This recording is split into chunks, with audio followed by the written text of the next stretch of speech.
heading over to the spot, pick you up around 9. Meet me in the parking lot, never make it inside. We're getting out of here tonight. Yeah, we'll go anywhere you like. Yeah.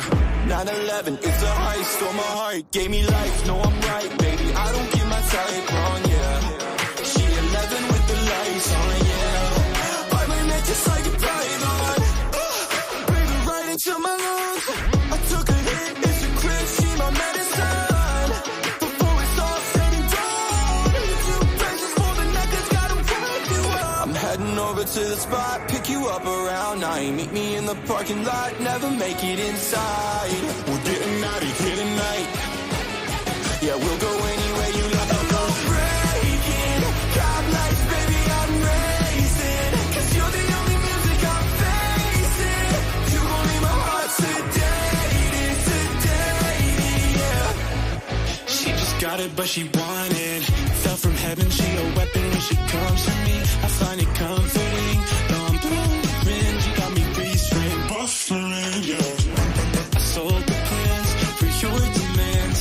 I need the spare cash to pay my rent. I'm suffering, still covered in.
We are here. This is crazy.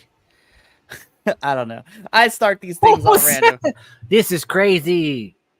Wow, I'm so excited, you guys. This is going to be crazy. I'm just kidding. You went full NPR host on us all of a sudden. Hi, everyone. It is just really exciting here. Welcome to AEW Week in Review. Hi, guys. I'm Welcome your to host. our Welcome to the ASMR channel. Just kidding. Nah, I can't do ASMR. Hi, all you BC WrestleBot nerds out there, and welcome to the second episode of the All Elite Ensemble review. Your weekly Ensemble. We're fancy this week. We're fancy this week because AEW was not. But this is your weekly AEW review show. I am one of your hosts, Mikey. Joining me this evening is first and foremost the professor, one of the Dynamite boys in the house, which we'll talk about. This was a weird Dynamite this week because traveling issues plagued a lot of stuff. Yeah, travel issues, yes. The matches I didn't have a problem with. Some of these promos were friggin' weird. We'll also talk about how Taco Bell invaded AEW randomly on Dynamite. Heard about that. Yeah. Oh my gosh, I cannot wait.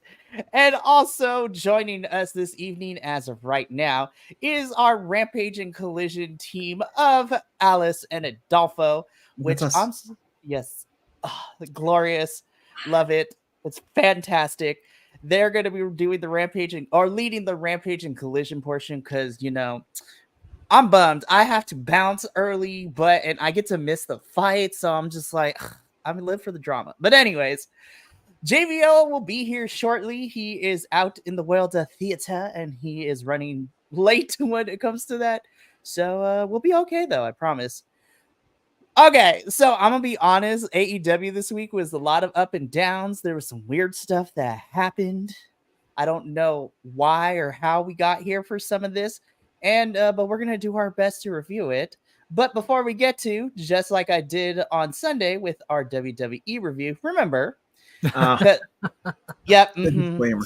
yeah, just the disclaimer. We're going to be talking about Dynamite, Rampage, and Collision. I know there are some diehard fans of AEW, and we like AEW too. However, please be respectful in the comments if you disagree with us, or if you disagree with somebody else who is tuning in. We want this to be a productive conversation. Also, if you're being mean and being a turn in the chat, I will block you. Don't tap me, because I will do that. That is your only warning for the show, so let's get on to it. I don't mean to laugh every time you put the disclaimer up. It's always a reminder. Oh, that's right.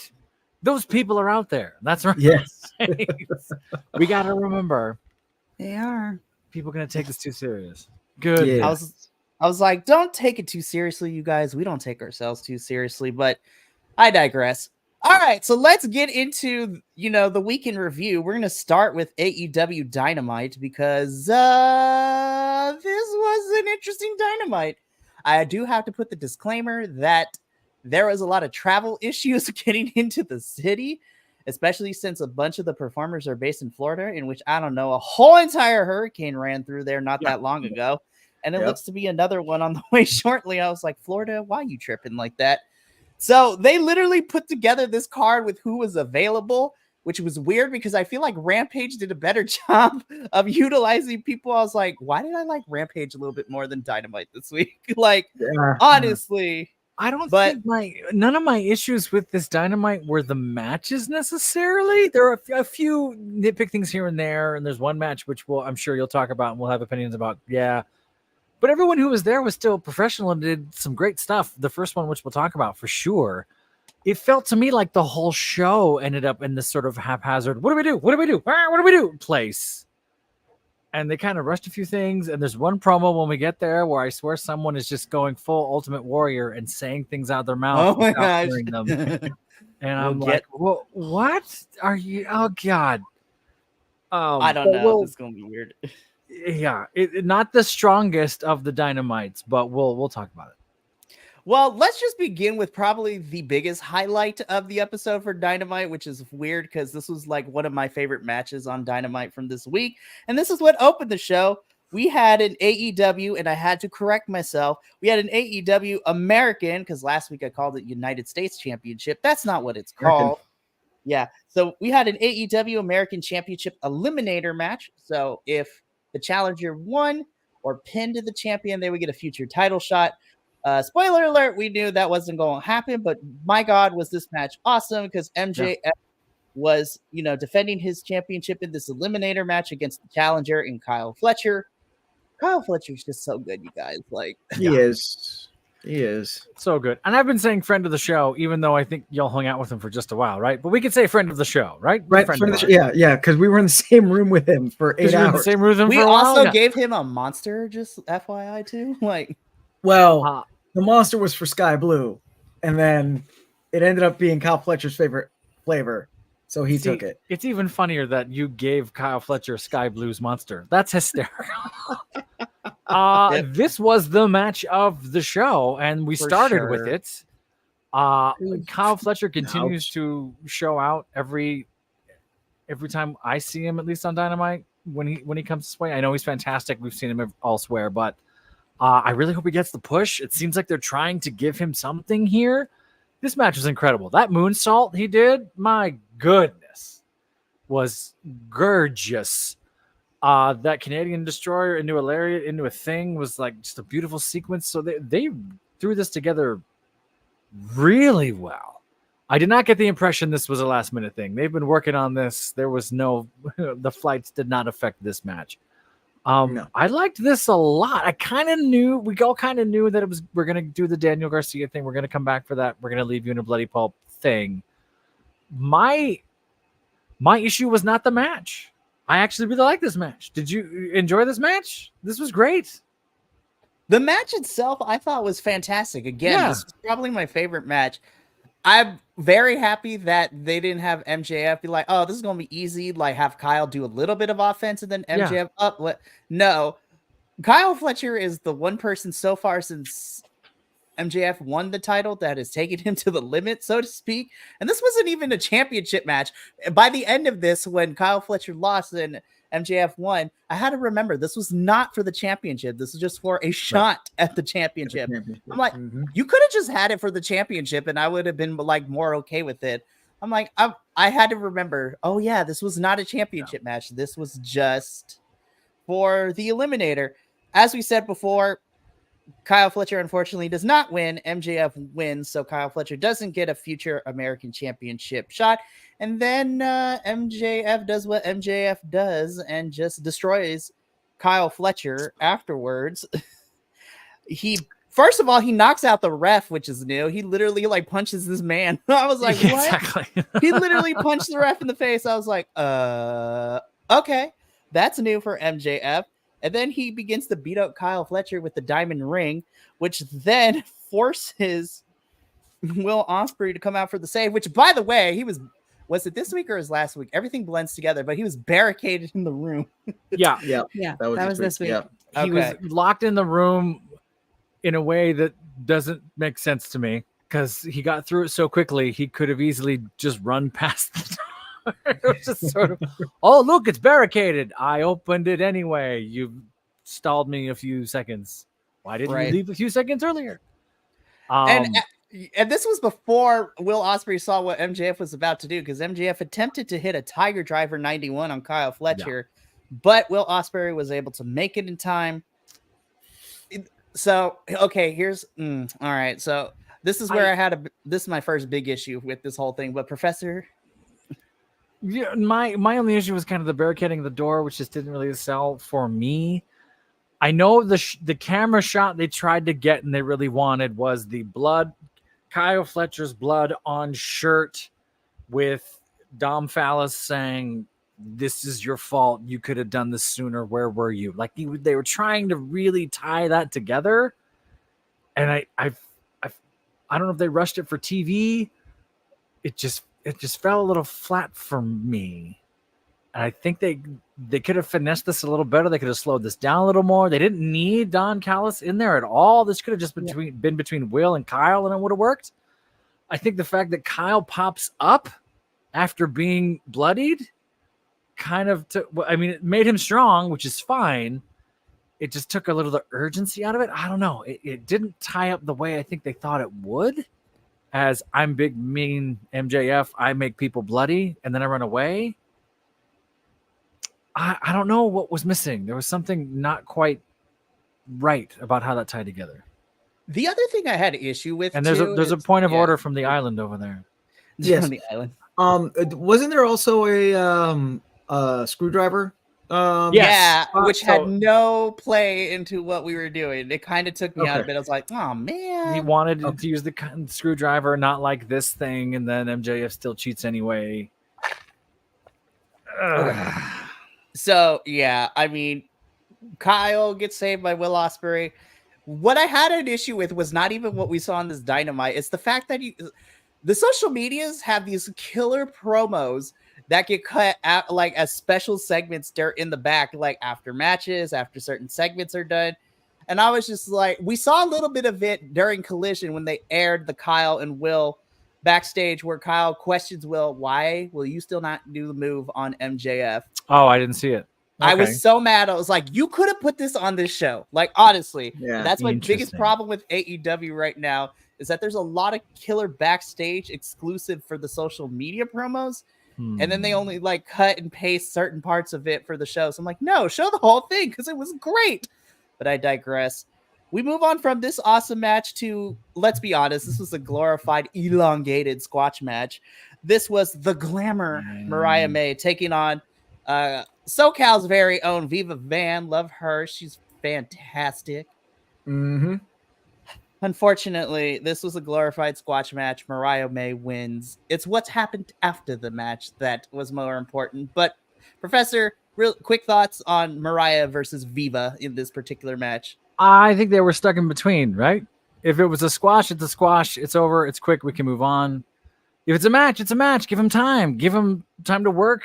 Make each other look strong. Do some cool shit. They put this right in between. I'm trying to get a timestamp on it right now. It's somewhere in that weird 3-4 minute somewhere in between place where it's like just enough time to get started, but not enough time to really make either one of you look great. I can't quite get it. That's a shame too, because Viva Van is a really good talent. I mean, she wrestled in that CMLL 3-way for the championship. Okay. She's wrestled against Willow. She's from the New Japan training school, but she's, from what I've seen of her on ROH, Rampage, and in that 3-way, is that she's really good. So like, if they didn't utilize her to that, then that's foo on them. I think that's kind of what was, because I recognized her name and I remembered her, and I went back after Dynamite and I was like, oh yeah, I've seen a handful of her matches. They didn't give her time to do anything she's good at. That's a shame. They just kind of let her go out there. We'll move around a little bit. We'll do this for time, blah, blah, blah. So yeah, kind of moving around. Stuck in that. Hi, JVL. Welcome to the show. Hey. Apologies. Sorry about that. We're about to talk about the horror movie moment. Oh God! Yeah, keep going, please. I'll eat. You'll just eat. Mikey, what happens? So after the match itself, Mariah May is, given a gift of sorts. She opens it up. It's a picture of her. It's a picture of her being cradled by Timeless Toni Storm in her bosom. But she turns it around and it's literally writes in the most like graffiti-esque horror movie way, "Die, Mariah, die." In which then Toni Storm gets into the ring and then there's a whole entire brawl. I didn't know that Toni Storm spoke German. Toni was the best part of this whole entire thing. She's so ready to tear Mariah apart. And honestly, you guys, this is probably the one match I'm really excited about, because this has been the funnest build to this match at All In. We're going to talk about another promo later in the evening. There was news this week, though, based around this as well. If people didn't hear, Mina Shirakawa has been confirmed for Dynamite this week. She's coming back into the fold of this, and we don't know where she's standing with Mariah being on the warpath and Toni going against them, because right now they all got together during that 3-person match last time. Yes, they did.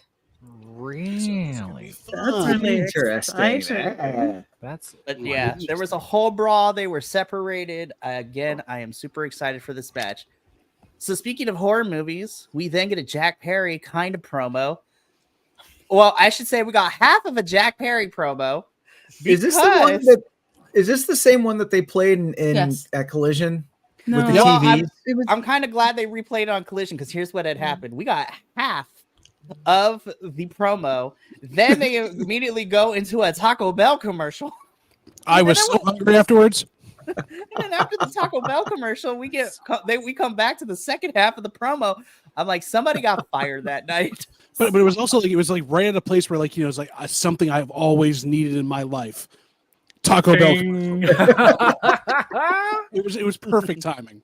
I had to go back and find the Taco Bell interruption, which has now been memed, so it's out there if you want to find it. Because on the West Coast, they changed it, they fixed it up, so it was fine. It just looked like a normal, early 80s postmodern horror Jack Perry watching a series of TVs and a sledgehammer axe thing. I was like, oh, okay. This is so lame. Fine. Yeah. It didn't. Yeah. I do not care about this feud that's going on between him and Darby. I'm like, what feud? I was like, Darby has been the only one on television wrestling. But they're pillars. Yeah. They're pillars of this company. Sure. Okay. They were. When they came in, they were pillars. Yeah, it was Darby. It was Jungle Boy. It was Sammy Guevara. But this isn't Jungle Boy. This is Dark Jungle Boy. Okay, he's rebranding. Sorry, Howla Boy. My bad. Oh my gosh. Anyways, again, as Adolfo and Alice mentioned, we got this promo again on Collision, and we did not get a Taco Bell commercial. But I'm just like, I don't care about this feud, you guys. I really don't.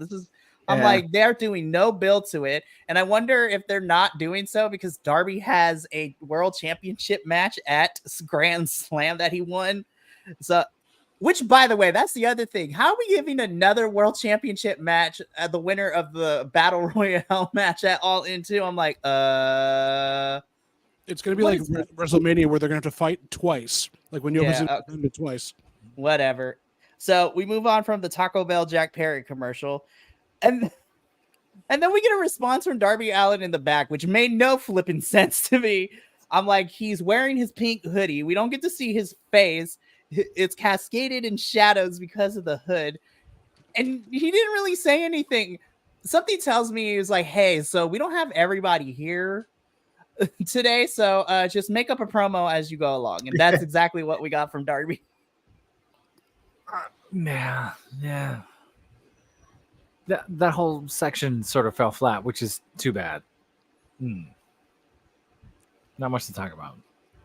No, and it's a shame that this buildup is not a buildup. I mean, because to be fair, Darby and Jack are both good wrestlers. They're both entertaining wrestlers. Are they? We haven't seen Jack since he lost. Right. So but that's the point, that it's a shame that they're not building it up. And we've been seeing Darby wrestle when we know that he's just crazy. We'll talk about that later. But yeah, it's a shame that we haven't seen Jack Perry, and I wonder why hasn't he had any more matches other than those throwaway matches on Collision and whatnot,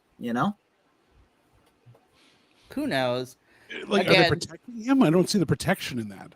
I don't know. I don't care about this feud. I think you can't protect Darby. Darby broke his nose in New York because of a bus. Like, things just happen to that guy. Yeah. Oh my goodness. Anyways, we're gonna move on from this weird segment. So we get into our next match. Hi guys, because we had the Bad Apple Brian Keith taking on Katsuyori Shibata. I did not hate this match. I just hated that Large William and Chris Jericho were out there. If they were not out there, I would have been fine with this. The wrestling wasn't really the problem for me with Dynamite. It was just the energy and everything else around it just felt flat and boring to me. I thought this match was solid. I had no problems with this match. I like seeing Shibata. Give me more Shibata. There are a few times I'll say I miss Taz. This was definitely one of them. Oh, because and that's that for me flattened it out, because Jericho's pulling focus the entire time and not in the best way, which doesn't allow you to concentrate on what's going on in the ring with two people who actually work well together. And so as you're like sitting there going, why are you feeding this anymore? I get the storylines there. You're talking about Hook without Taz being there. It's like, just shut up. Go away. Right. I know. Yeah. I can't believe it. Yeah, I can't believe I'm agreeing with you that I missed Taz a little bit. But we shouldn't miss Taz. That's how bad it was. That was nuts. No. I'm happy that Shibata did win this match, but Large William and the whole entirety of the Learning Tree beat up Katsuyori Shibata. And then we get a returning Hook, who I'm surprised he could see out of that beanie he had so low to his head. Right? I was like, listen here, Parappa the Rapper. I need you to take that beanie and lift it over your eyes, okay? He literally looked like a bootleg Parappa the Rapper, you guys. Tell me I'm wrong. We got to get bonus points for every N64 reference we could just drop into things. That was gorgeous. He kind of looks 2D, too. He kind of moves a little. Right, listen, not quite. I am here to give you the pop culture references. On Sunday, I compared Solo Sikoa to Eric Cartman. It was great. You did, and it truly made a lot of sense. It was really quite accurate. Again, I get annoyed with this because Hook, I want to like you. I do like you, but you are not intimidating in the slightest, bro. Yeah, I was just gonna say that.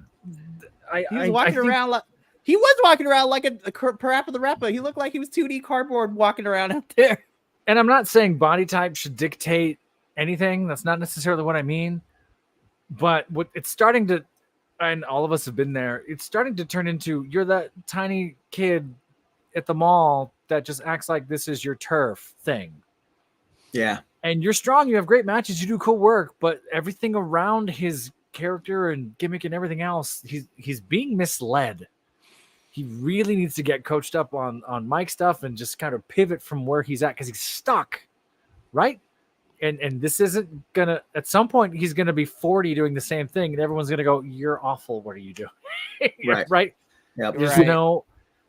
I mean, you could look at an Orange Cassidy, a similar body type, and it just sort of find your thing that you can make more genuine and more yourself. Well, I'm glad you brought up Orange, because speaking of people being stuck, we go backstage. Look at that! Look at that! And we hit this backstage promo with Orange Cassidy, who I love that Renee doesn't bounce around the issue like other companies do. It's like, yeah, the conglomeration was supposed to be here, Orange, but they're not because of travel issues. So, who you have in mind to help you out? And it's like, I got this. Don't worry about it. It's gonna be fantastic. So I was like, all right, Orange. Her. He was like, do you want to come? Do you want to wrestle for me? I love that. Yo, Renee. I love that idea. I need the team of Orange, Aubrey, and Renee. That'd be the best team ever. No. Orange is in the corner of Aubrey, Renee, and Lexi. Yes. Yep. I would love versus that so Taz much. Excalibur and whoever else. And Tony Schiavone. Tony Schiavone. 70-year-old man. Oh, Tony, we got to talk, bro, because every episode you go up and down with me. I was like, you could be really good, but you also sound very bitter. I was just like, it's so bitter. It's so intense. But speaking of being bitter, we also come back from commercial. We have a bitter Hangman Page cutting this promo in the back, kind of. I'm like, we got Angry Hangers is back, you guys. Renee was over this promo. Renee wanted nothing to do with this promo. She's rolling her eyes as she introduces him in. I don't know how many takes they had done. So this is like take 52 they've tried of this because he's probably drunk. And he's just saying, I want the ashes of what you owe to me. You took it from, there's only one person whose pride I need back. It's like, are you using sentences? No. Just conjunction, junction. Are you just putting words in a Mad Lib incorrectly? Conjunction, junction. He does not function, you guys. No, hooking up words and making them sound derp. Like he's just all over the place. John, that's a t-shirt for us now. I feel so bad for you there because you didn't catch his homage there. This was a loving recreation of every 1980s Ultimate Warrior promo that you've seen. But he didn't go and he didn't turn his back and go. So the aliens. Like he could have done so much more. Well, you can't go over the top nowadays. You have to be realistic in wrestling. I mean, come on. But he's wearing a leather jacket he's wearing a child's jacket. Do you see this fake jacket he's wearing? That's a child's jacket. And who he got it from, we don't know yet. And Renee fell asleep halfway through it. Halfway through it, he goes, now look at me when I talk to you. And she doesn't. She looks at the floor and then goes, oh yeah, and then stares up at him. Would you look at him if your husband was John Moxley? You could beat him up. I mean, come on. He was that close to going like full Joker. Look at me, and like she's just not interested. This was a terrible promo. It was, and I love bad promos. I talk about bad promos here all the time. You do. Some of my most controversial moments are cheering for bad shit to happen, and this was come on, man. So we're going to go from a promo that had left me confused to a sit-down interview that just made me sad. This one was tough to watch, not because I thought Swerve was bad at this, but it made me sad because I was like, oh, JR. Like, yeah. This one hurt me. This one hurt. I'm like, I'm not the demographic who grew up when he was in his prime, but I understand and respect the legend that he is in this business. And just to see the decline of this, you can tell with both him and on Collision with Daniel Bryan. I'm just like, these sit-down interviews hurt me. I love you, JR, but this was hard to watch. And it kind of took me out, and I wasn't really paying attention to what Swerve was saying. It did for me too. It was tough. And I don't want to rag on him at all because everything that we said, he has a nostalgic place in my heart for all the calls he made and everything that he did and who he is. He seems like a pretty stand-up guy, even though there was a whole era there where he was on top of making bad decisions, and you can't forgive him for that. So that's not forgetting that. What's difficult is you never want to tell someone when to hang it up because it's their passion, it's what they do. They're making their money, fine, whatever. This was hard to watch. It's more like when you're worried about someone, and I'm not worried about. I'm not listening to your words anymore. I'm like, hi, when you're done talking, I want to talk to you about, are you okay? Do you have a place to sleep? Are they taking care of you? That sort of thing. So, that's hard. I wonder if we have rose-colored glasses on this as well, because he got Bell's palsy very kind of like early in his run with WWE. Yeah. And came back from that to be the voice of our generation. Yeah. After that. So in our eyes, he can go through anything because he beat that and was able to come back from it. And then had a major stroke. Yeah. Took 6 months off. Came back. Sounded exactly the same. Yeah. So I guess it's the precedent's been set, and the problem is that we don't want to let go. And I don't think he does either, for whatever reason it is. And it's tougher to be the one to stand up and say. I think that's a good call, yeah. Right. This one hurt, but from the little, I had to go back and rewatch it to see if Swerve said anything important. I love you, Swerve, but this is pretty much the same. We're at a plateau right now, building to this feud. I'm excited for it at Wembley, but nothing new was added. Let me just ask this too: does it seem like Swerve's last 3 rivalries, he's plateaued with a week to go to the pay-per-view every time? It seemed like that, yeah. Yeah, he just repeats himself for like 2 weeks. Yeah, I would agree, but I would also say no one's meeting him. That's also fair. With promos and building other stuff, right? He does all this work and then hits a sort of, all right, I got to work in the match. And then no one's coming back at him with the same energy those last 4, 5, 6 days, right? Right. So he looks out of place, like he's his foot off the gas. When whoever the last few times he's been defending or again, you could argue with all the Adam Page stuff too. It was sort of like, and shitty build up. Well, Swerve did all the heavy lifting by the end. But I have to get my things from the other things and make sure that Renee doesn't look at me. And that's the There's ashes in a jar. Oh my God. It's the pride. I don't even know. This my son's jacket. Well, yeah, we're going to move on for this because I'm going to be mad and sad at the same time. So then we get into our trios match, and immediately I get annoyed again because first off, we get the team of Rush, the Beast Mortos, and Roddy Strong in this match. I'm like, again, like, what are we doing here again? Mm-hmm. Well, Orange Cassidy's got to beat them with multiple teams. Is basically what we have to get to here. That's what it is. I don't even know anymore. But those 3 walk up into the ring. Then Orange Cassidy's music plays. He's hiding his shirt with his jacket. I'm just like, all right, who's about to come out? And then of course we have FTR show up as Orange Cassidy's tag team partners. So I am officially retiring their names of FTR Bald and FTR Almost Aggravated Assault. And now they will be known as the Thicka-McGee's, because I'm like watching this match. And then I texted Adolfo during Collision and I'm just looking at Dax and Cash. I was like, did they get thicker or am I imagining things here? I'm not complaining, but that denim jacket will do things to you. Yeah, he'll make you look a little thicker. Gosh. So we get those 3 versus Rush, Beast Mortos, and Roddy Strong. Uh-oh, Alice is laughing now. Uh-oh. Sorry, I saw a comment from Twitch. It's making me laugh. Oh no, what's the comment? I want to know. It says, why are Adolfo and Alice giving me "you've been called to HR"? Shout out to, hold on, let's put this on the screen. Shout out to Halfling Wizard, aka Will. We love you. So I heard you wore a Canadian tuxedo to work. I cannot. You did know it was Wednesday, and that's not casual Friday wear. Yeah, that's not appropriate. You wore a goat head with a nose ring to the company picnic, Mike. Well, I'm part of the Wyatt Six. I just want to wear the stuff I've got to wear in my head, you know. She left you, didn't she? Yeah. Mike, you got to get another hobby, Mike. What else am I supposed to do with my life? She was my life. See, if we do this conversation was more. Yeah, this conversation was more interesting than this match because I'm like, you could tell this was not the match that was originally supposed to happen.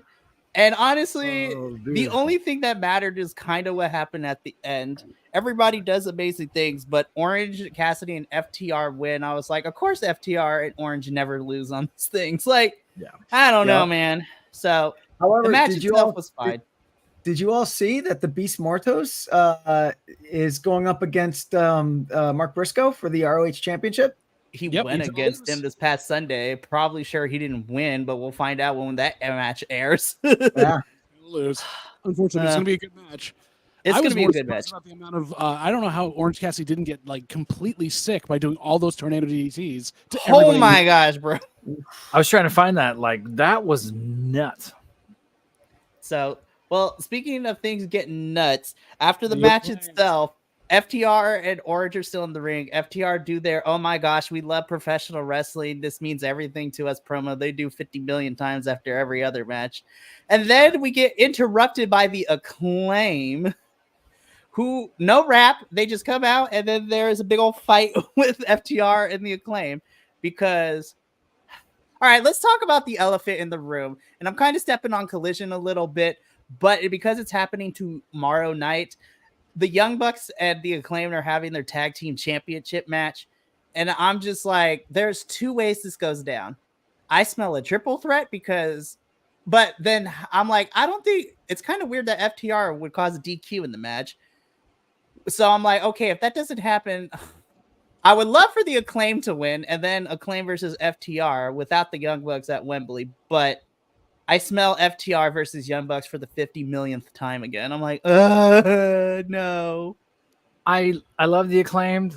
Everyone loves the Acclaimed. They got to break up the Acclaimed. They're stuck. They're stuck. Get them on separate paths. Bring them back in a year or two. You face turn them at the right time. They're heroes again, but they've done the singles work that they need to do. They're stuck here, right?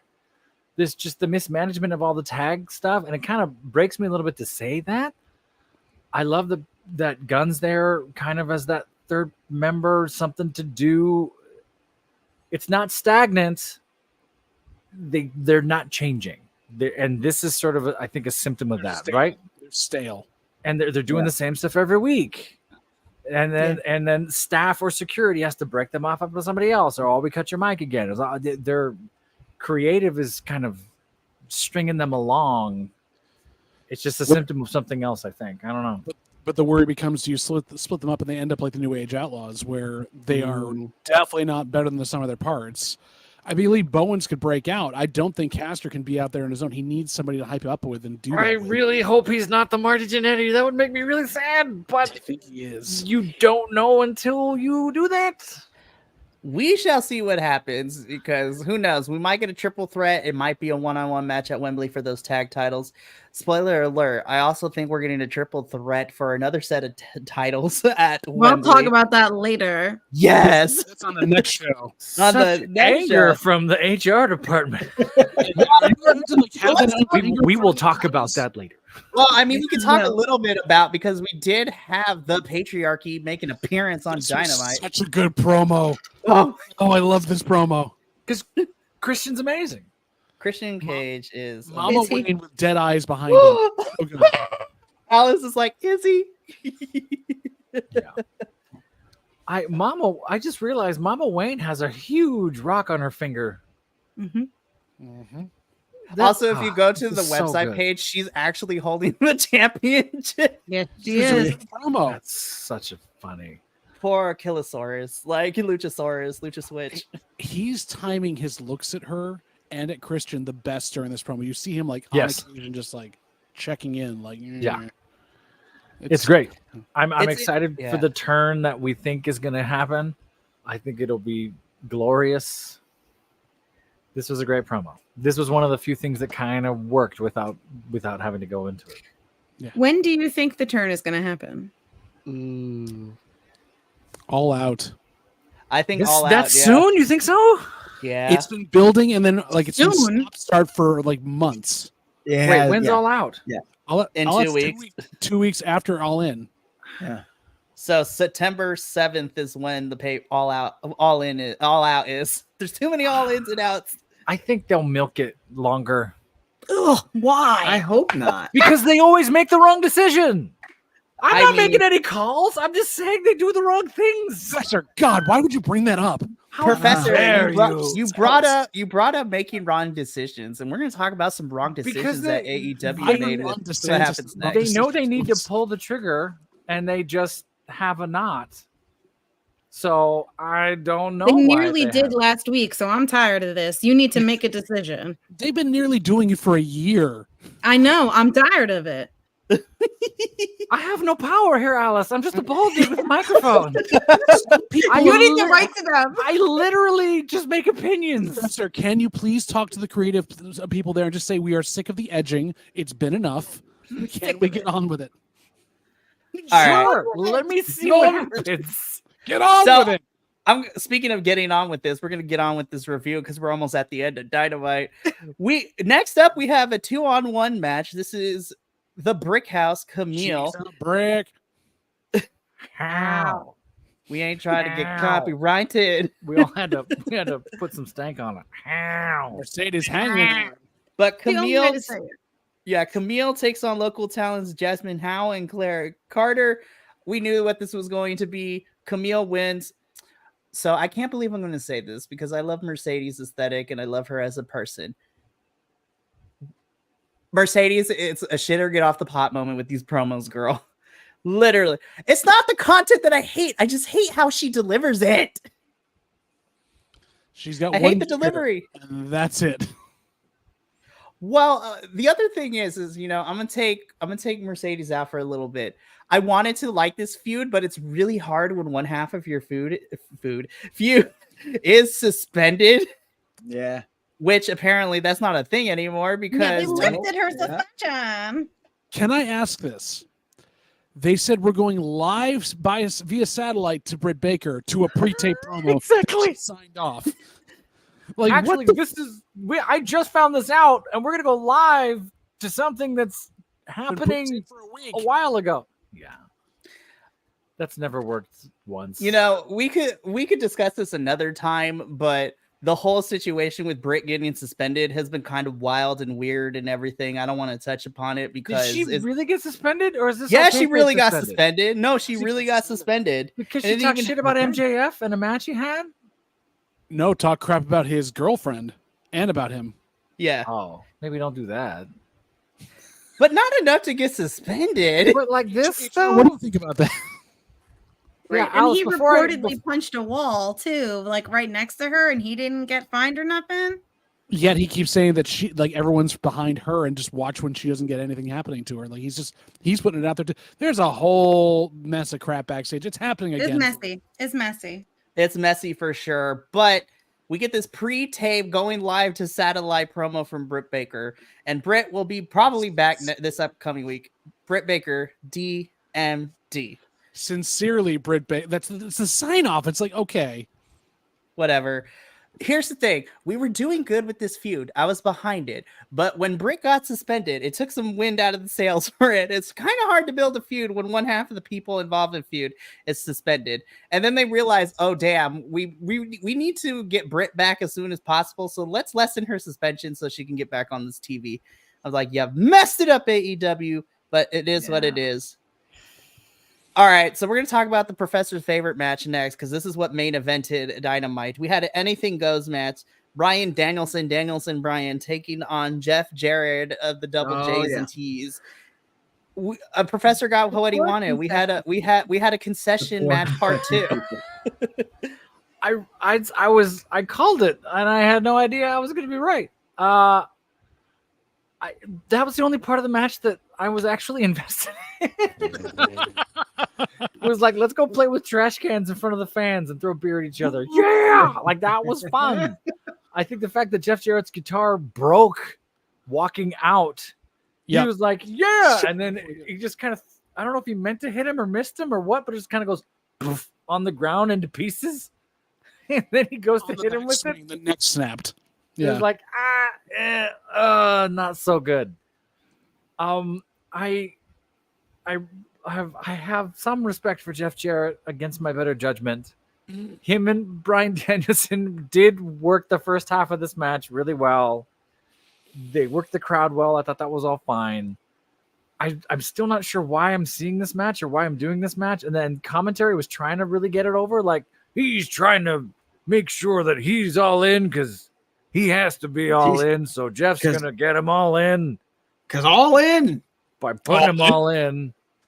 Because all in's next week. Like, and and Ricky the Steamboat's just there.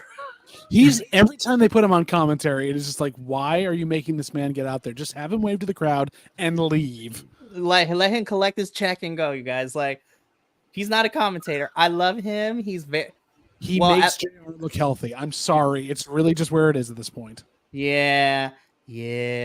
But I will say, I did like the chair Busaiku knee combo. That was kind of sick. Sure. There's some cool spots in here, and Jeff Jarrett can make someone else look great at the expense of himself, which is fine. That suplex he took over the trash can, he missed the trash can. He did hurt himself on that. That looked like it really hurt. Poor man. I don't know. I think the build up to this kind of had me meh. The match itself, fine. The fact that the bar that was set for Dynamite with MJF and Kyle Fletcher, we just kind of got progressively down by the end. Yeah. And by the time I should have cared about this, I was like, what do you want? Yeah, that's interesting that Kyle Fletcher MJF was the first match and not the main event. We've had some choices that happened this week with the order of matches that was all sorts of wrong. Yeah, I agree. It was wild. I will say, though, so there is, in my humble opinion, as one of the hosts here, so that was our main event. Swerve confronts Bryan Danielson Bryan after the match. Again, we don't really need to talk about it because basically it's what he's been saying for weeks. So I'm just like, you guys, just give Danielson the title. Like, I'm just kidding. I honestly don't know who's walking out of Wembley with that title. So we'll talk about that as we get closer. But in my humble opinion, I agree with Alice. There were some questionable choices in the order of matches on AEW this week. I will say, though, the one show that kind of almost got close to being actually pretty good in terms of pacing and the order of matches is our second show of the evening, Rampage. So I'm tagging. I'm gonna hand it over to Adolfo, who's gonna lead us through Rampage this week because there was some interesting things that happened on Rampage, surprisingly enough. So, Adolfo, why don't you start us off? What kicked off Rampage this week for us?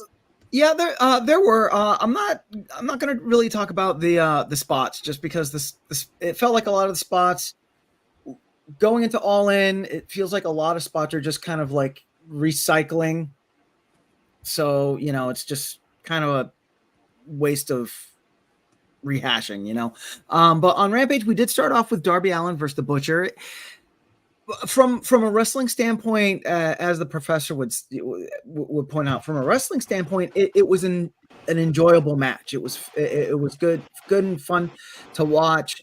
You had Darby Allin being Darby Allin, where oh my god, I think we were 2 minutes into this match and he was bleeding already. Right.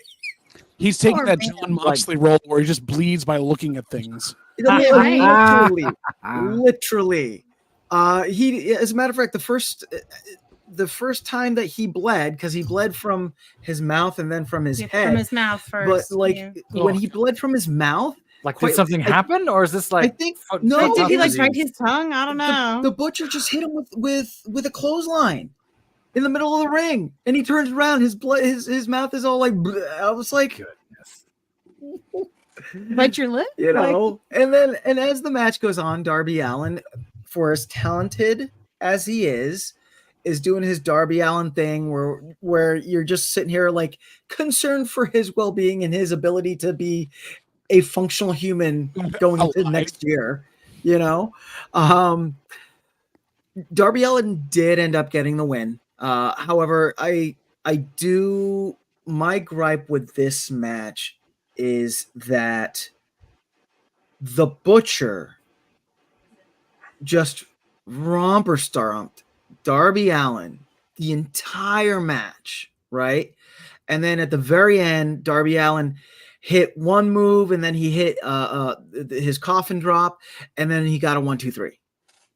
And that's a trope not only in AEW, WWE, all the promotions all do it, and I just, especially in this situation, it takes a lot of suspension of disbelief to think that this big burly man just whooping on this little skin and bones, and then it just takes bat 1, 2, 3.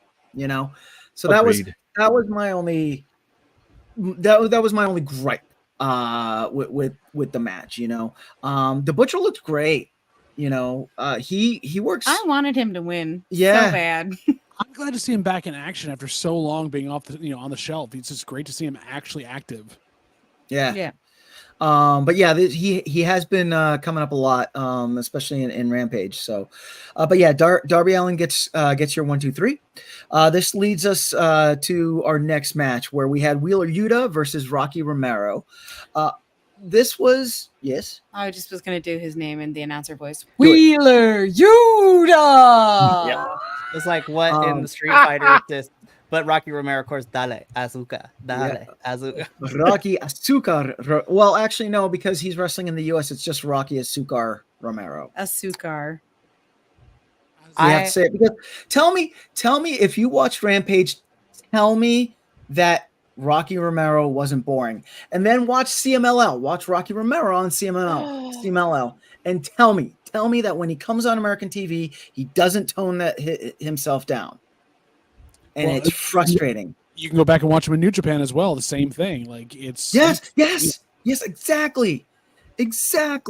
When he's on other promotions, he's dancing around, doing things, really soaking up that moment. But then he comes on Rampage. Not saying that this match wasn't a good match. This was a good match. Again. It was a very technical match.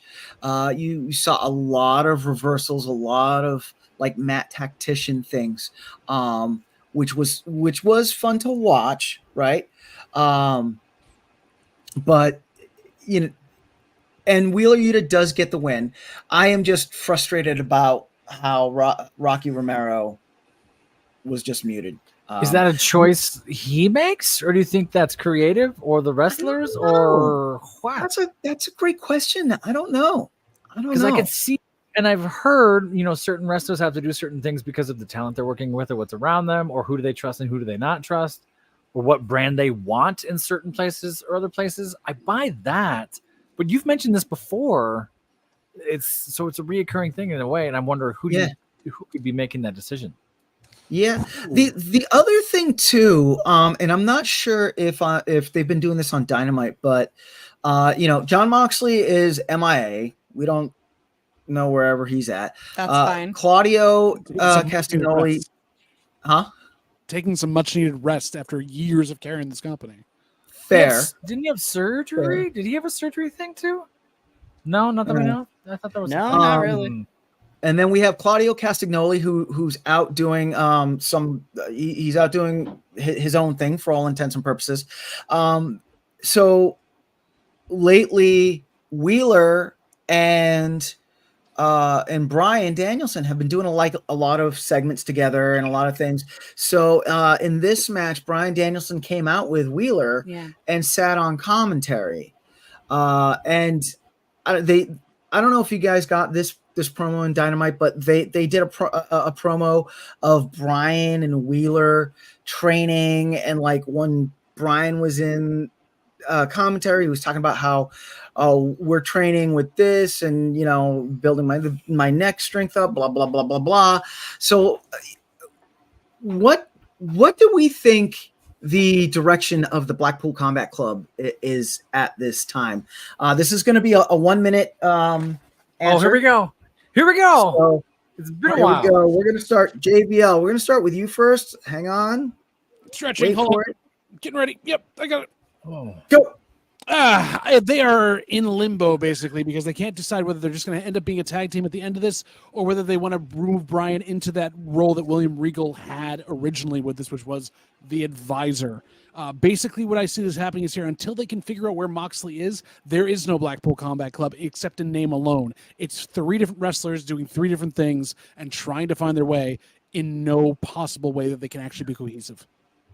All right. And now, Professor, we're going to you. Sure. And ready, go.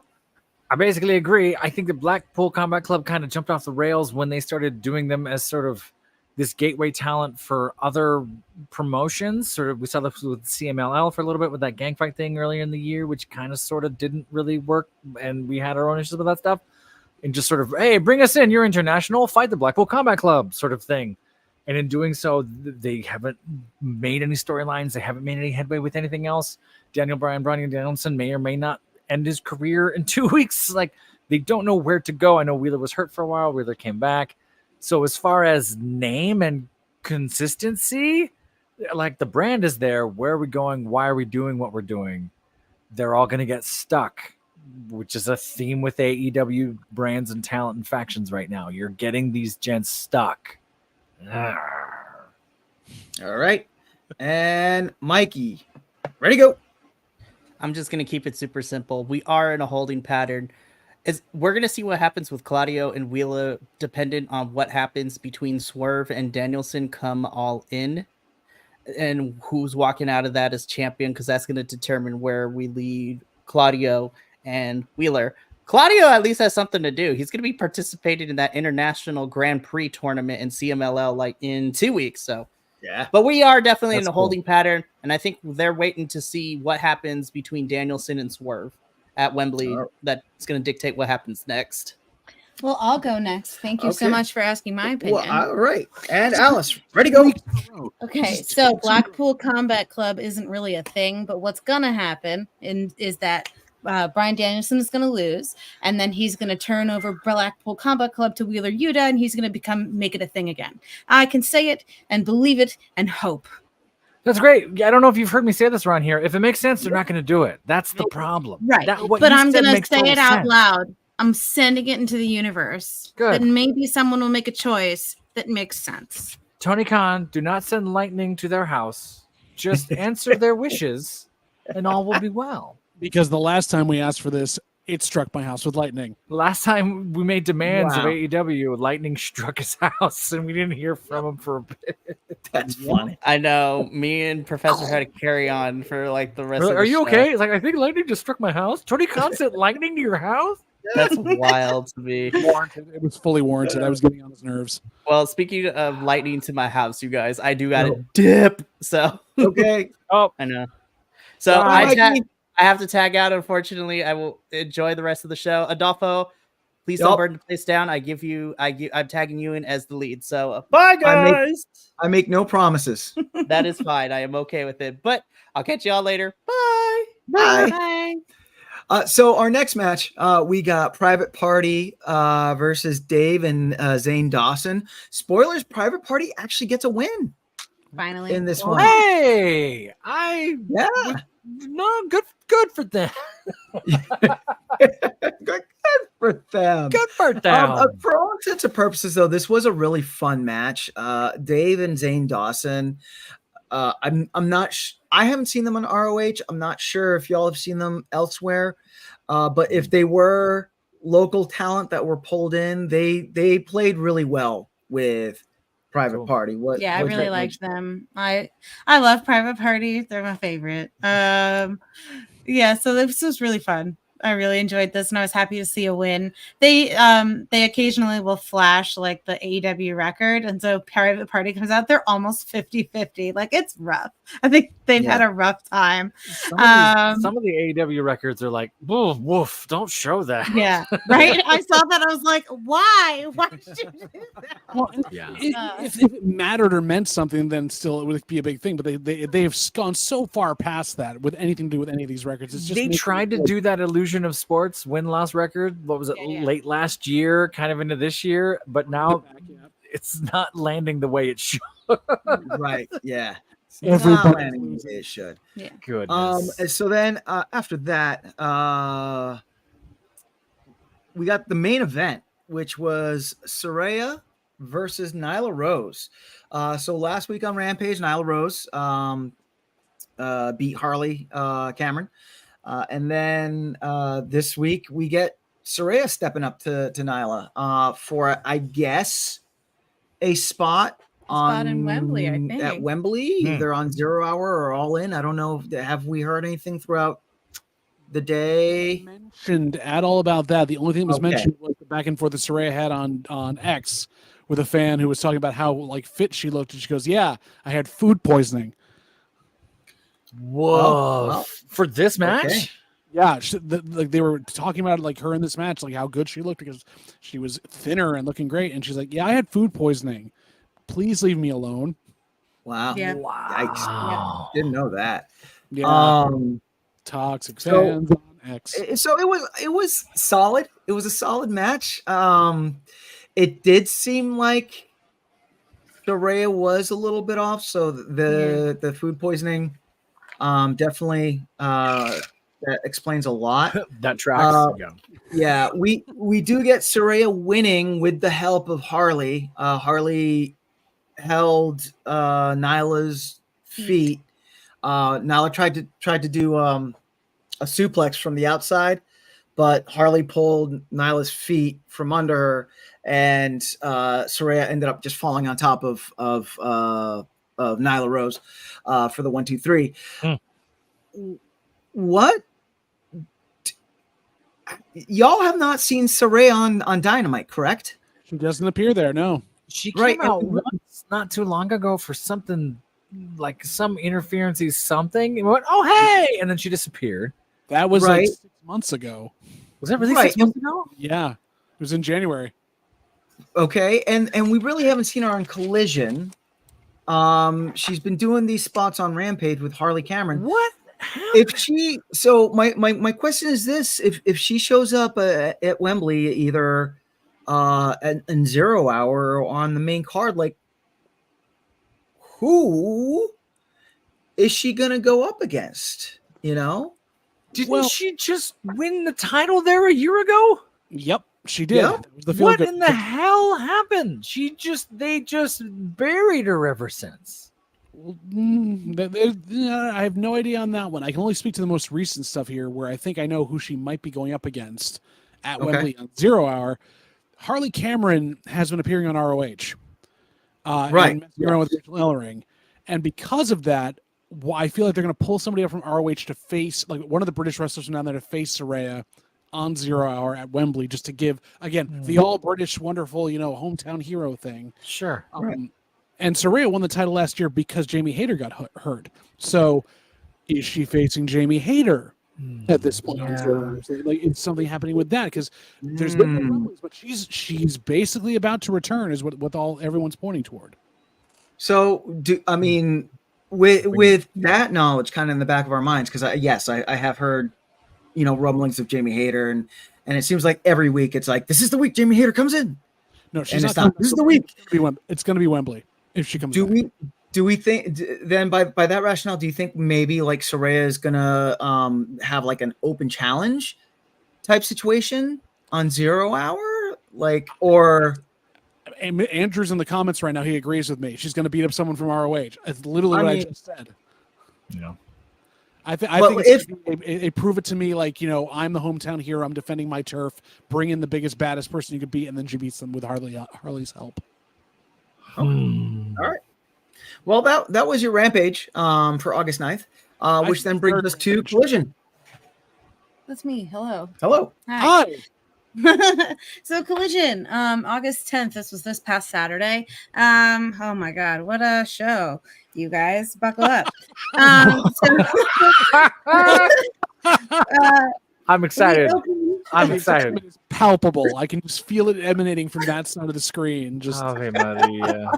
Yay. So I've never heard an Andrew impression done better.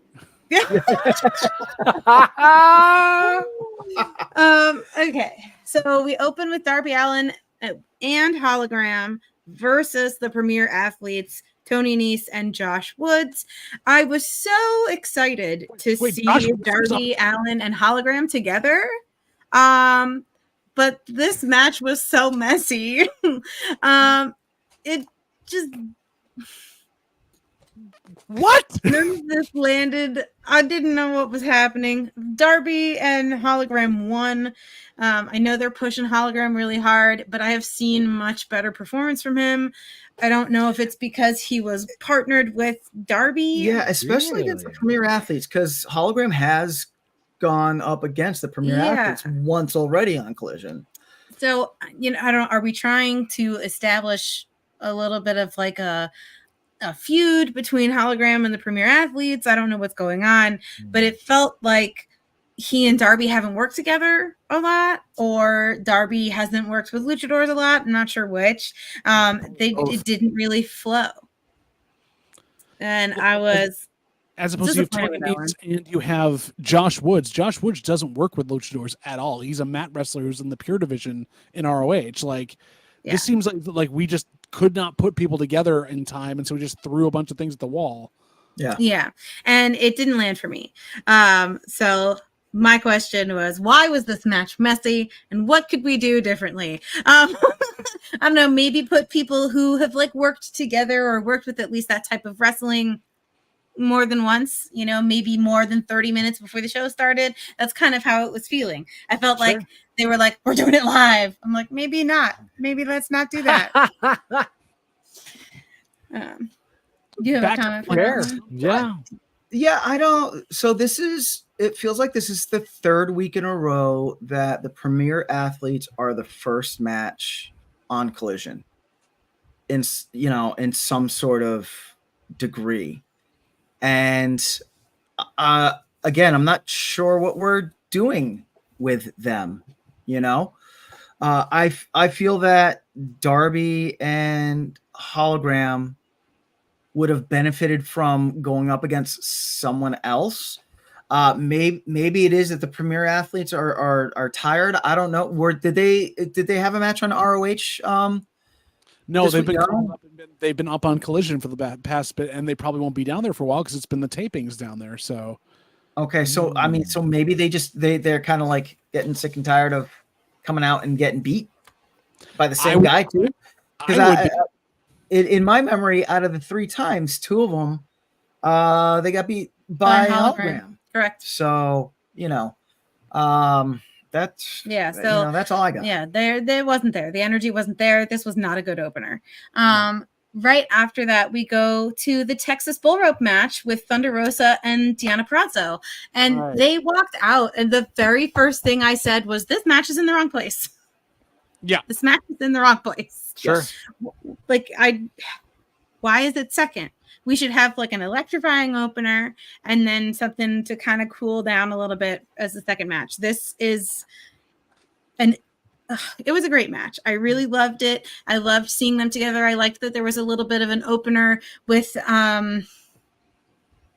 Dusty Rhodes explaining the history of the bull rope match, explaining that this is the first time 2 women have done it, that they're making violent history, really cool, really set the stage.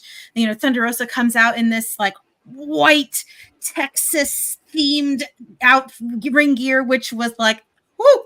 And then Deonna Purrazzo comes out. Her outfit's completely white. You're looking at both wrestlers in white. You're like, okay, it's going to be a bloody match. And it was. It's a Texas Bull Rope match. I was going to ask, I saw the highlights of this. Was the match as good as the highlights show? Because sometimes that's not always true. I mean, this looked pretty wild. I loved it. Yeah. I thought this was great. I thought this was a great match. But the only issue I had with it was that I thought it was in the wrong place. Yeah. Oh yeah. Definitely. Yeah. This lives up to a lot of the Rhodes brothers bull rope matches they've done as well. Yeah. It's right up there with it. Their table spot looked painful. Oh yeah. She was only halfway over it and slumped into it. Worse for the Lots of really cool moves from both ladies. So I really was happy with that. Thunder Rosa comes away with the win. And what I hope for both of these women is an end to this feud and a direction in somewhere else, right? They're both wonderful wrestlers. I liked this. I loved that this feud gave us different styles of matches that you don't see all the time. I really did like that. But I think we can drop it. I think it's resolved, and I would like for them to let these women flourish elsewhere. Yeah, I agree. Yeah. So yeah. Next, we get a tag team match, which is the Outrunners versus FTR.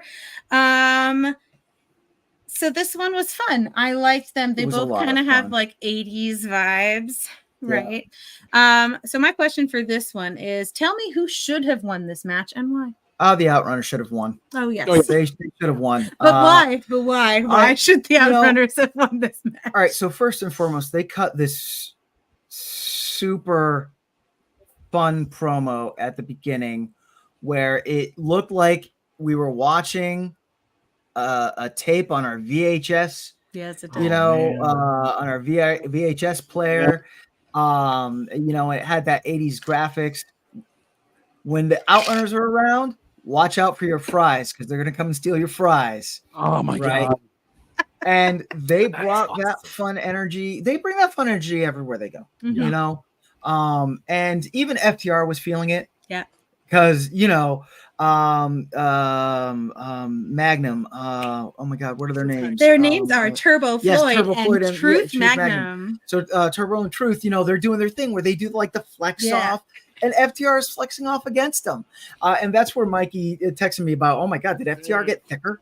Right. But, Outrunners definitely should have run. Yeah. Definitely should have won. I agree. FTR came away with the win. I think that's because we're kind of pushing this FTR Acclaimed thing, which we've talked about briefly, which feels weird. I think the Acclaimed are stuck. Yeah. Also, I will say, I feel like this match should have been the opener. Yes, I agree. I would have liked that. I would have liked FTR, the tag team match, then Darby Allin, then the bull rope. I think that would have been a better, shift them down one. Because then you have a better flow, like exciting, relaxing, exciting. Yep. Anyway, moving on. Then exciting violence, relaxing violence, exciting violence, relaxing violence. I mean, the whole thing is violent storytelling, so we're just gonna put levels of violence here, right? After that, we have a spot with Kip Sabian, and Nick Wayne shows up. So my question for this is, why is Nick Wayne so annoying? He's still 18, 19. He's not good on the mic, poor man. No. He's not, and we talked about that at length. There was a moment where they were really trying to push that when he first came up, and it was like, no, go with Christian and don't talk for a little while. Yeah. I mean, go ahead. At this point, I feel like it's a detriment to Nick that Christian is the mouthpiece for the patriarchy because he's not getting the reps in, right? Yeah, he needs to get his reps in at this point. On cutting the promos and getting on the mic and whatnot, because like one of my friends from Threads, I'm gonna break her heart when I say this, but he's so frat boy when he gets on the mic, and it's just like boring. Why you would think that with the puka necklace and all the other, it's weird. I think they're coaching him that way because Christian's a total douche, so he's trying to act in a similar vein, but it's not coming off in the same cold-hearted manner. Right. Okay, and that's fine, but Christian is a smart douche. You know what I mean? He's an entertaining douche. So whatever Christian does, he's got to let Nick learn. Yeah. Writing his promos, do something with him so you can actually coach him instead of having to do it for him. Because exactly. I don't know how old Nick is now, but Nick is still very, very young at this, right? Yeah. He's only been up in AEW now for a year at most, right? Yeah, he's definitely very green, and you can tell. Yeah, and and we talked about this. He's great, sure, but JBL, go ahead. I think I know what you're gonna say.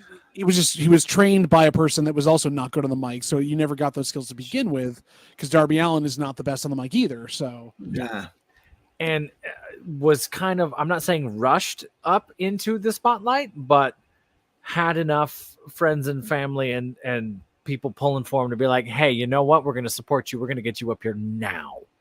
Yeah. When that all happened. And initially my thought when Nick Wayne came in was like, hey, I really hope there's someone there mentoring him and helping him because you could rush the fame and get the money. We had a long conversation about that where it was like, hey, I don't know. And it seems like they're really taking care of him. Hell, his mom's right there. He's got the support structure, but I think you're right. He's got to cut loose a little more. Yeah. And short of, and I've already talked about this at length before, like short of getting acting coaches and hiring people to teach humans to be more human, Like, you just got to get reps in. Like, get him out there. He will make mistakes and he will suck, but he will get better for it. Right. So maybe this is the beginning of that, right? Like maybe this is the beginning of him getting those reps in and getting better. That could be. So after that, we have a match with Roosh versus Preston Vance, with Don Callis watching backstage. So Don Callis was really mad that he lost in the trio. Like, why do we care? It's a trios. It wasn't just why are we blaming Roosh? Why is this happening? Anyway, whatever. He got mad and he's like, well, I'm not going to be out there. You're going to show me that you're ruthless and you're going to win. Okay, sure. All right, fine. And so I guess he did that here.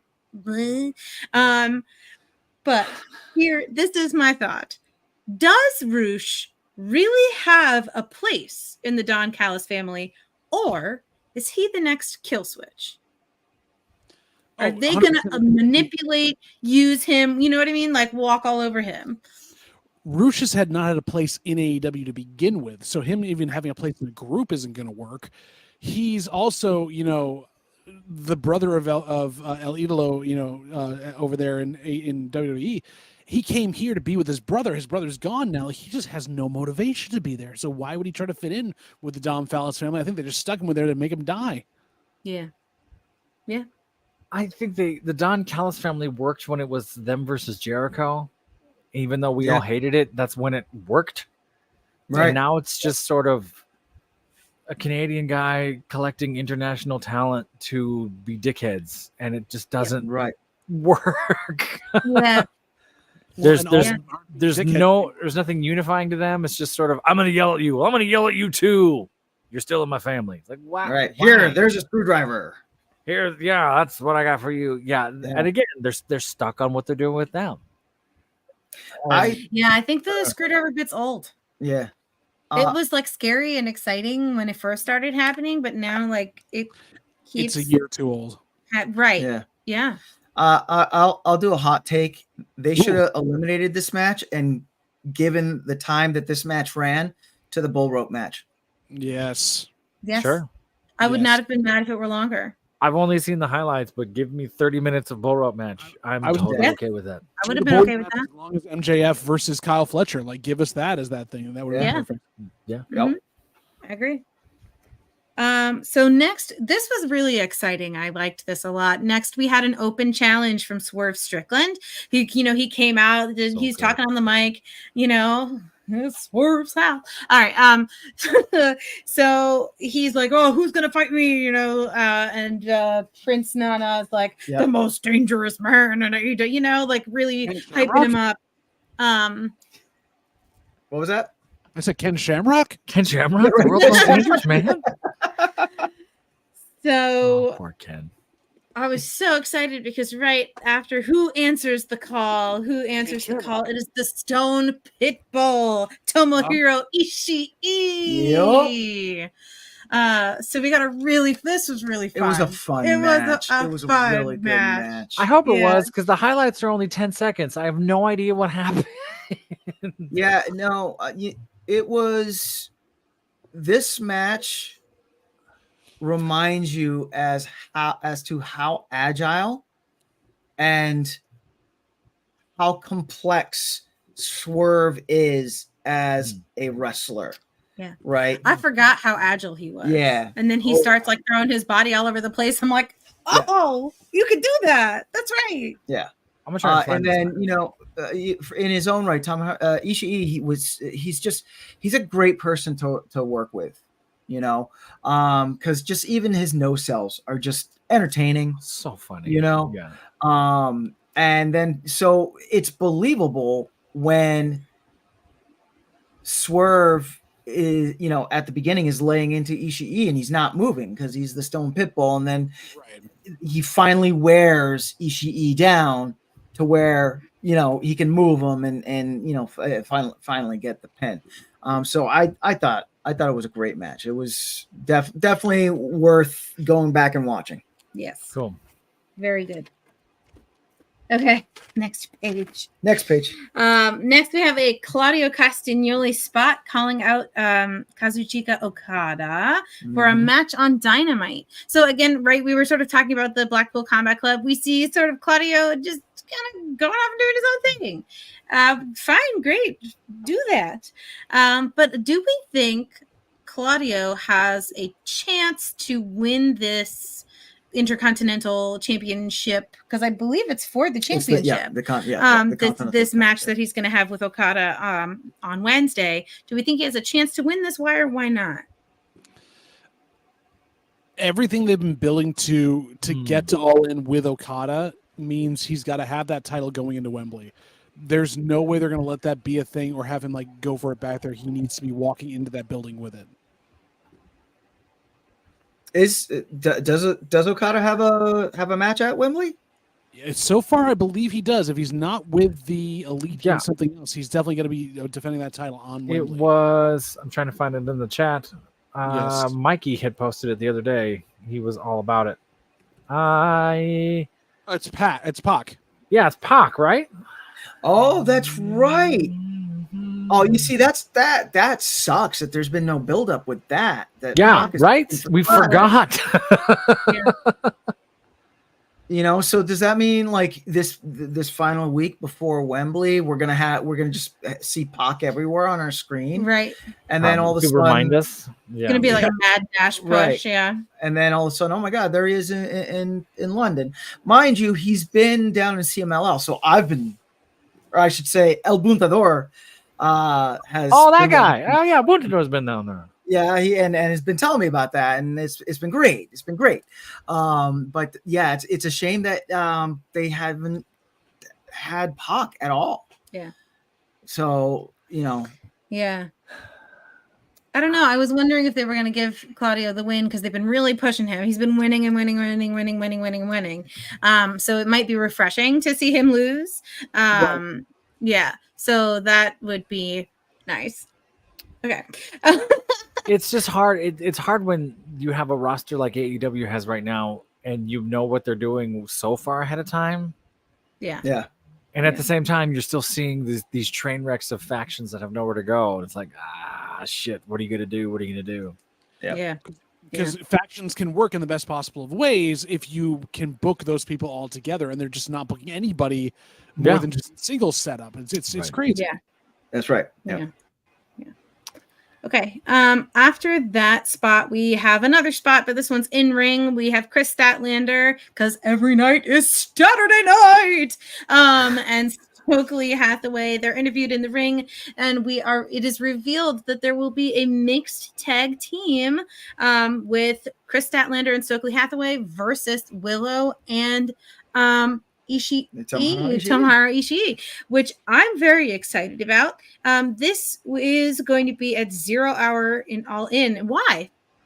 Why is this going to be relegated to 0 hour? Why is every time Chris Statlander and Willow fight each other in like an exciting match that I would love to see in the prime time, why are we relegating it to 0 hour? Discuss. They haven't booked women well or properly since I started making these reviews here almost 2 years ago. We used to have a segment about Tony Khan not doing such a thing and calling him out for it. That was a regular around here. I don't know. I think this is for another podcast, and we can talk about this at length. Yes. My theory, and I think JBL and I have talked about this a few times, and Alice is kind of on this too. When you're booking a live event, it's not the same as booking this for TV. Yeah. The other unholy promotion has figured out, hey, I can give you 3.5 to 4 hours, perfect television. You will not move if you order this pay-per-view or PLE or whatever. AEW has not figured that out. What they're doing is, tell you what, we'll just film the 7-hour live event.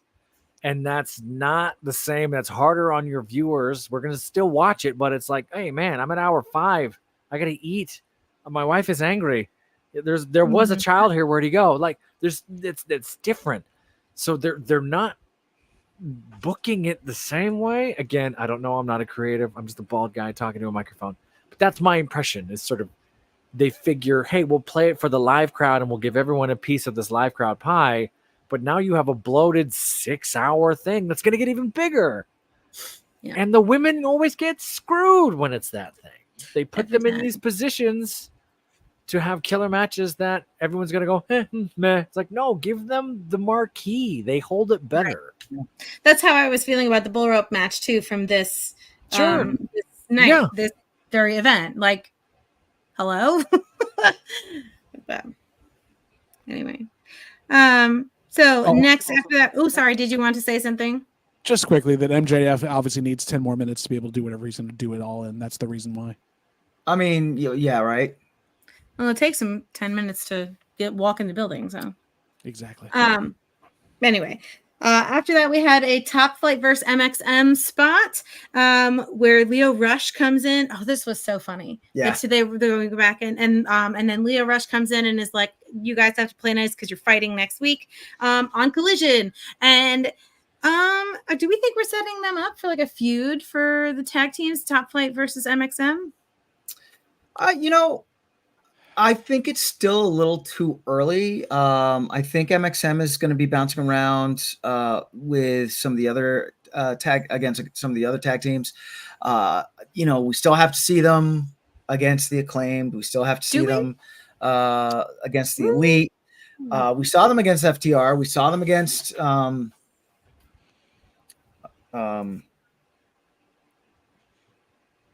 believe in the hamsters in your brain.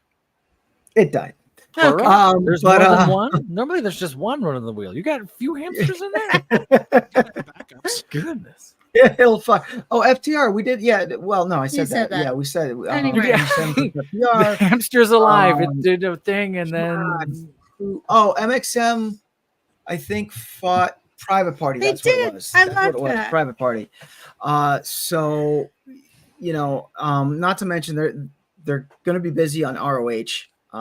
So I don't think we're going to see a feud yet. Gotcha. Do I want to see an MXM Top Flight feud after this spot? Hell yeah.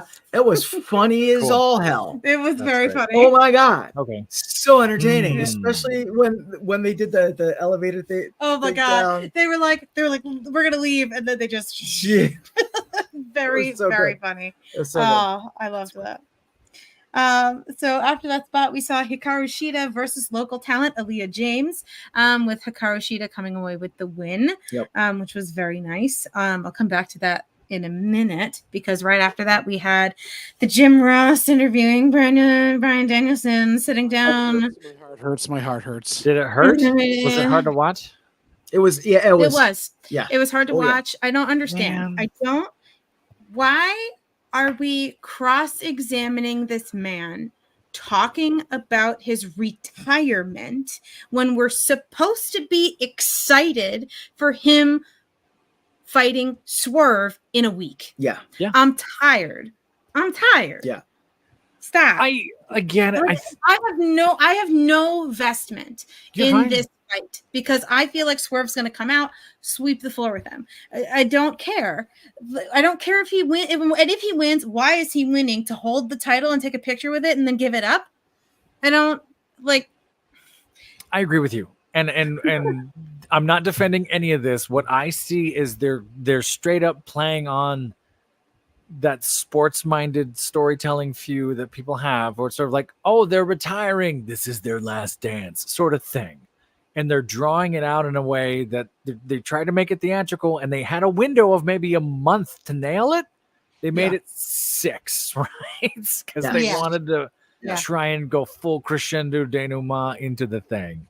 But he couldn't get there, right? Like we were discussing this, right? Like Swerve is there. He's at the crescendo and he's so loud, he can't get any louder. And Brian Danielson is like not. You're there. right. Yeah, you're right. We're beating the horse of Brian Danielson's injuries and how he has to be careful with his neck. And how this is the final match for his career possibly, and this, that, and the other. Sure. And it's it just. But like, okay, then go home and rest. Bye. Exactly. I don't think they needed to do it this way. In fact, I think they had an opportunity to slow play this and say nothing, and make it really like after a championship game or Super Bowl or whatever, and you go, you know what? I bet he's retiring. And then all of a sudden he does. And you go, oh my God, of course, 15 years, 2 ankle surgeries. Of course you retire. Oh my God. And you have a different reverence. What they want to do is get the casuals and the storytelling and the thing because they don't trust their viewers and the content. And this is a conversation for another time. As we've said multiple times, AEW's creative seems to be morphing into late 2010s WWE creative. It's scary. Yeah. And then we talked about this at length, but JR, can we just give him his checks? And he can go home and take her nap too. Yeah, that's fine. It was like old folks home where he just gets a check every month for being the amazing person he is. Trot him out once in a while for a Hall of Fame event just to say hi to folks or like be on a video. Yeah. Don't make him do this anymore. Put him on a podcast once or twice a week. Make him involved, but take care of him. You don't need to fly him all over the country interviewing folks. You don't need to put him on every Sunday or whatever.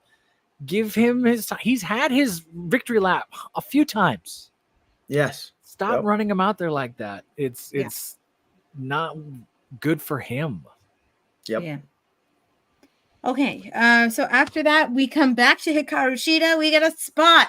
This was a killer spot. I loved it. She is rocking the mic at the moment, doing really, really nice. Yes, so she called out Mercedes Moné. She is going to fight her on Dynamite this upcoming Wednesday. For she wants the belt. She wants to be the person walking in at Wembley with the belt. So I believe this is a belt defense.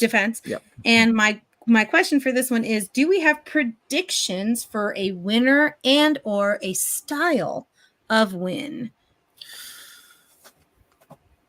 Like, I'm pretty sure Mercedes is going to walk into Wembley with the belt, but do we think she's going to get a pin or a submission? So, and we're going to toss this to you two, because you have been watching Dynamite. You've been seeing Mercedes Moné, now her hired muscle, and how this all has been going down. So, you know what? And we'll do this as a 1 minute drill. Here we go. So, JVL, 1 minute. Ready, go. Mercedes is going to end up being, at best, run down, beat up, and have a disqualification ending with Brickhouse Camille coming in and wrecking house to have her keep the title, whatever else it is, to hold on to it. And seeing that, we know that then Britt Baker's going to have a heavy in Wembley to have her back. Hence the Jamie Hayter return. Like, this is a whole thing we're building to. This is why it's here. Okay. And now, Professor, ready, go. I don't want to say I agree, but I see shenanigans for sure. That doesn't make any sense. Otherwise, they're going to try and make her look strong. Absolutely coming in there. But then Mercedes Moné has been really hit or miss since she's come back. And it kind of hurts me to say that because I am a fan of hers and I like the work she does. She's been better as a heel. She has more of a reason to say the things she's saying, which is great. She's going to get sucked into that EVP, whatever the crap that is thing. And hopefully she doesn't get stuck. I do think we'll play the muscle game. I do think this gives me a little bit more of a glimpse behind the curtain of, oh yeah, maybe Hayter's coming back to even out this, that thing. So, and it sucks that we can see it so far ahead. They're not pulling the rug out from under us anymore. I disagree.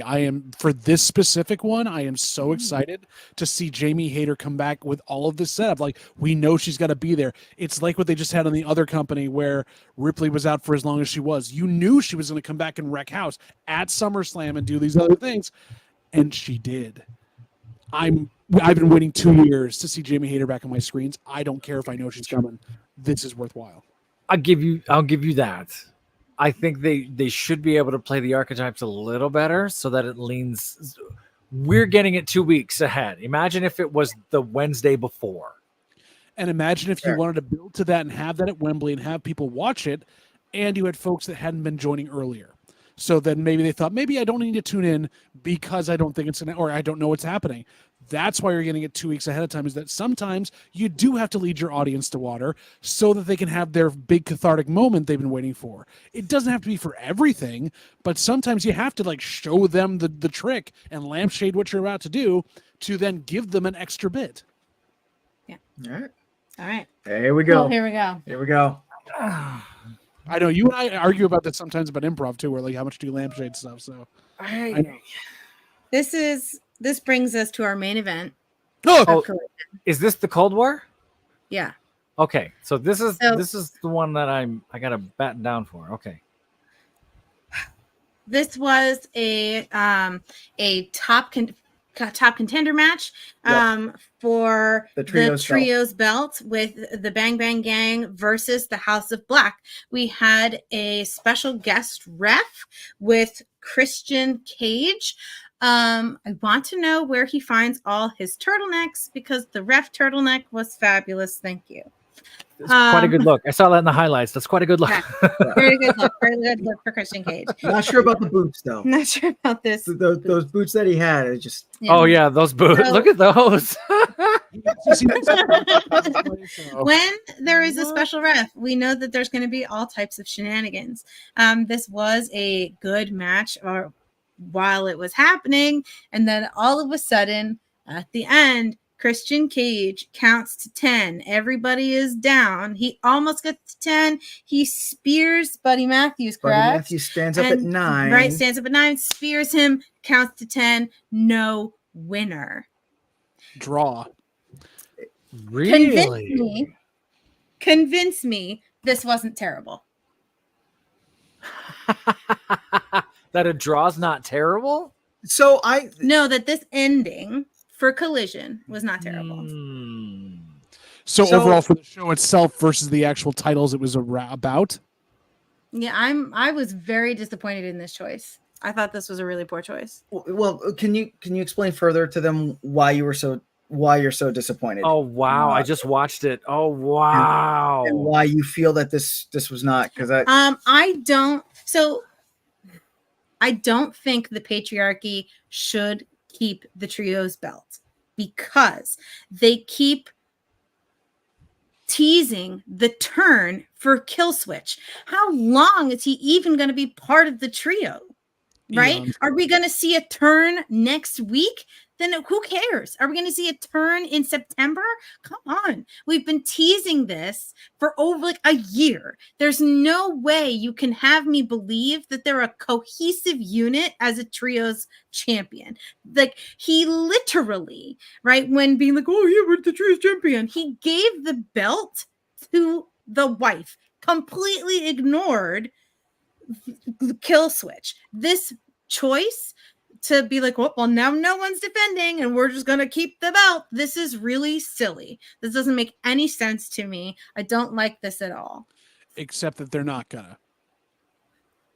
They're not going to what? They're not going to just have them not defend the belt. This is building to a 3-way trios match. So a 9-man match. Well, I hope we get that. No, that's, I think, for Wembley as well. I think that's either on 0 Hour or going to be like one of the early things. Christopher Daniels is going to come out next week at some point and say, Christian, as this going on, you screwed this over. Well, if you don't want to face either of them, you get to face both of them. So then they put them all in this weird 3-way match with 9 guys on the apron, and it's going to be chaos, basically. And how is that entertaining? And this is where I disagree. Number one, I thought that this was a very unique and new ending, right? Where we saw the deviousness of Christian as Buddy Matthews stands up and he spears him and he's like 10, like we knew that he was going to pull some shenanigans somewhere in this match, right? That was going to toss it in someone's favor. That was going to toss it in the patriarchy's favor, but exactly how was it going to happen? That was the question. And I also feel that I'm excited for this to build up to a 9-man trios in a week championship. It's my only question mark is that Luchasaurus's bicep was torn. Right. We knew that. Are they trying to buy time for him as he's recovering? Like, is he recovered enough to wrestle in a three-way, you know, or are they going to just kind of like postpone this? Now, if they end up postponing this, then I will be aggravated, you know, if they end up stretching this out. But if we do see this week, you know, Christopher Daniels come out and say, you know, no, Christian, now it's a trios at Wembley. And we get that. I'm excited for that because I like the Bang Bang Gang. I like the House of Black, and I like the patriarchy, you know, and I'm excited to see. I'm excited to see that match. Straight to jail. You like the patriarchy? Straight to jail. I think, in my opinion, in the way that a show runs, I feel like fine, this is an interesting storytelling choice, but why put it at the end? So you're gonna have it's so divisive and it's making people feel so strongly one way or the other. It's like I'm not excited to see where this goes. Okay, I'm not excited. I would not have chosen to end Collision with this match. I see both points of view of this, and I'm a little torn. I wish I'd seen this live and had time to think about it. Right. Off the cuff and just watching the end of this, I'll say it like this so Alice doesn't get mad at me. There are very few wrestlers, heels, or personalities that could pull off something like this at all. Yes. And Christian absolutely does. The Yes. fact that he's truly an incredible performer. And the fact that we're talking about it and you hate him for it is great. Right? And doing it to Buddy Matthews, who just got back. You're like, no, I hate you monster. No, how dare you? Good call on making it Buddy Matthews be the one that eats that to be able to do that. Right. So I love the conniving sort of, I thought you were honorable for a second thing, and then the bait and switch of, oh, of course you did. I hate you for doing it like that. The thing I kind of, what drives me nuts is a 9-man tag thing. Yeah. Very rarely has anyone pulled off a match with hundreds of man-meat characters and do it in a cohesive storytelling type of way. This looks like they came pretty close. When I'm looking at it on the highlights, I don't know. I didn't watch this entirely. And I've talked to this on with JVL at length too. It was like when these matches get too out of hand, AEW camera folks or creative don't really know what to do, and then we miss half the action anyway. Yeah, I would like to think they're building towards something and they're pulling this off. I think you also have a lot of faith in they're going to pull the trigger on the kill switch soon. I think they're going to milk this as long as they can. I'm tired of it. Yeah. I don't blame you. I'm tired of it too, but they have a tendency to run with these things absolutely longer than they should. Yeah, Mikey said this phrase earlier, so I know it's safe to say on the stream, but like for this kill switch thing, it's a shit or get off the pot. Like I am so tired. Yeah, no, I agree with you. Absolutely. I think kill switch would be better in 100 different places. Yes. Kill switch in House of Black. Kill switch in some of these other places. Even on his own. I had floated that where wouldn't it be funny if this did come down to like a three-way at Wembley, and we go back to that Malachi Black of 2023 when he's playing mind games with people like he did with Billy Gunn to have him retire, and like he did all through the summer 2023, and he manipulates. I wish we got a payoff from that, and the boots and the thing and the that was so good.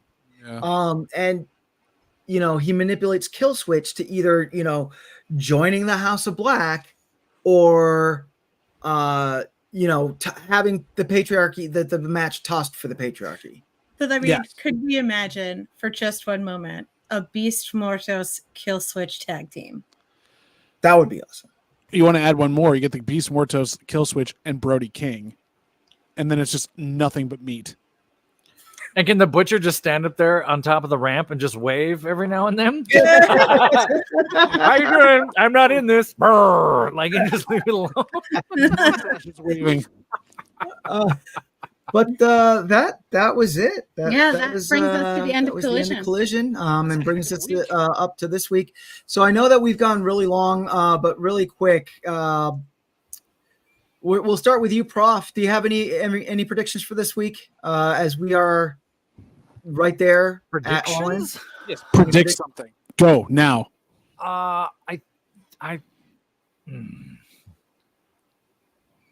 I'm nervous. We're all going to be really underwhelmed. And that makes me scared because last year was fantastic, had its issues. We talked about it at length.